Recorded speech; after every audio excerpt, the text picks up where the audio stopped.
सबको जय मसीह की। मैं जसपाल एक बार से फिर आप लोगों के सामने परमेश्वर का वचन लेकर उपस्थित हूँ। आज का मेरा टॉपिक है परमेश्वर हमें उत्तम से उत्तम चीज़ देता है। आप लोग मेरे साथ निकाल सकते हो भजन संहिता 81 का 16, भजन संहिता साम्स 81 का 16।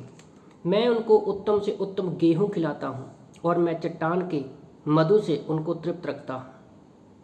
तो परमेश्वर हमें कहता है कि उत्तम से उत्तम गेहूं देता हूं। और याद रखो, परमेश्वर कई बार हमारी अच्छी चीज़ों को लेकर हमें उत्तम चीज़ देता है। आज हम धरती पर हैं, हम खुद एक परमेश्वर के लिए क्या है, एक उत्तम चीज़ है।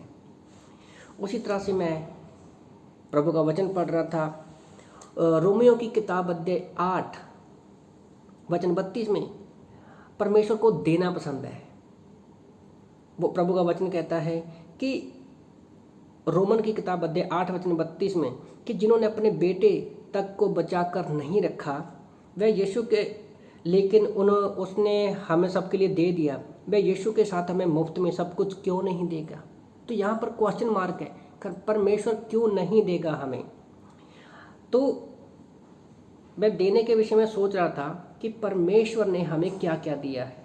और याद रखो, परमेश्वर को देना पसंद है, वो है प्रेम। यूहन्ना 3:16 के अनुसार परमेश्वर ने अपना एक लौता बेटा दे दिया क्योंकि वो हमसे प्रेम करता है कि जो उसके ऊपर विश्वास करे वो अनंत जीवन पाएगा।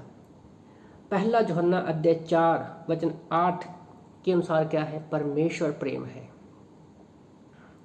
उसी तरह से मैं दूसरा पत्रस अध्याय 1 वचन 3 में पढ़ रहा था कि परमेश्वर ने हमें पवित्रता का जीवन जिया है और हमें ज्ञान भी दिया है, और अपनी महिमा के लिए, हमें अपनी महिमा के लिए परमेश्वर ने बुलाया है, जो उत्तम है सारी महिमा के सारे लोगों से। उसी तरह से मैं पढ़ रहा था दूसरा कुरिन्थियों अध्याय 9 वचन 15 के अनुसार पिता ने हमें अनुग्रह दिया, जो सबसे बड़ा उत्तम दान हमारे लिए है। और मत्ती की किताब अध्याय 5 वचन 45 के अनुसार हम उसके बेटा बेटी ठहरे, है ना। और उसने हमारे लिए क्या है, बारिश भेजता है, मौसम में हम बारिश का मजा लेते हो, परमेश्वर ने वो हमें दे दिया है अपने उत्तम से उत्तम दान। प्रेरितों के काम अध्याय 14 वचन 17 के अनुसार प्रभु का वचन कहता है परमेश्वर हमें सिर्फ बारिश ही नहीं भेजता बल्कि अपने फलदायक मौसम में हमें फलदायक फल देकर क्या है, हमारे मनों को वो संतुष्ट करता है। ये उसने उत्तम से उत्तम हमें दिया है। और मत्ती की किताब अध्याय 7 वचन 10 में हमारा स्वर्गीय पिता जो है, शायद हमें खाने के लिए जो हम मांगे वो ना दे, पर हमारा जो शारीरिक पिता है वो हम कुछ मांगे हमें ना दे, पर हमारा स्वर्गीय पिता मत्ती की किताब अध्याय 7 वचन 10 में अगर हम मछली मांगे तो क्या वो हमें सांप देगा। सोचने वाली बात है, ये सब कुछ परमेश्वर क्यों हमें देगा। मैं पढ़ रहा था भजन संहिता 145 का वचन 9 में क्यों लिखा है, क्योंकि यहोवा सबों के लिए भला है, यहोवा सबके लिए भला है, किसी एक आधे व्यक्ति के लिए नहीं है। और उसकी दया सारी सृष्टि पर है। परमेश्वर की दया जो है वो सबके लिए है, और उसकी नज़र जो रहती है, उसकी दया जो है सारी सृष्टि के लोगों के लिए है। पहला पत्रस अध्याय 5 वचन 10 के अनुसार क्या है, उसका सिंहासन दया का सिंहासन है, ये उत्तम से उत्तम है। इब्रानी की किताब अध्याय 4 वचन 16 के अनुसार क्या है, हम उसके पास जा सकते हैं हियात के साथ बिना किसी डर के। रोमियो की किताब अध्याय 5 वचन 21 के अनुसार क्या है, उसकी दया हम सब लोगों के ऊपर है। मैं वचन पढ़ना चाहता हूँ, परमेश्वर का अनुग्रह हमारे ऊपर है।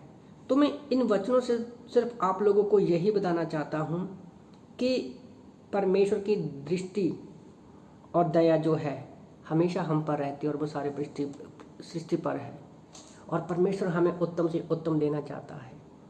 आपको क्या लगता है, आप अपने बीते समय के उन पलों को याद करो जब आप अविश्वास में पड़े थे। क्या परमेश्वर ने आपको आपके लिए उद्धार का मार्ग नहीं खोला, आपको स्वर्ग नहीं दिया। याद रखो, कई बार हम जब परमेश्वर हमें कोई आशीष देता है तो हम उन्हीं आशीषों के बीच में घूमते रहते हैं, पर कई बार परमेश्वर जो है हमारी अच्छी चीज़ों को लेकर हमें बेस्ट देना चाहता है, हमें उत्तम से उत्तम देना चाहता है। तो इस छोटे से मैसेज के द्वारा मैं आप लोगों को उत्साहित करना चाहता हूँ कि परमेश्वर प्रेमी परमेश्वर है, दया पर का परमेश्वर है। वो आपसे छीनना नहीं चाहता, वो सिर्फ देना देना देना ही जानता है। बाइबल को देखो, हम लोग धरती पर अब तक क्यों जिंदा है? परमेश्वर चाहता है कि कोई नाश ना हो, क्योंकि परमेश्वर जो है उत्तम से उत्तम चीज़ें हमें देता है। खाने पीने के लिए जैसे हम लोगों ने भजन संहिता 81:16 में पढ़ा कि परमेश्वर हमें उत्तम गेहूँ देगा।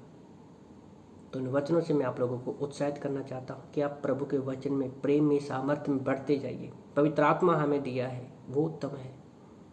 कितनी चीज़ें हैं, मेरे पास समय कम पड़ जाएगा अगर मैं उसकी उत्तम चीज़ों को गिनना शुरू कर दूँ। तो इन वचनों से आप अपनी लाइफ में देखिए कि आपको परमेश्वर ने अब तक क्या क्या उत्तम दिया है। तो इन वचनों से प्रभु आप सबको आशीष दे। आमीन।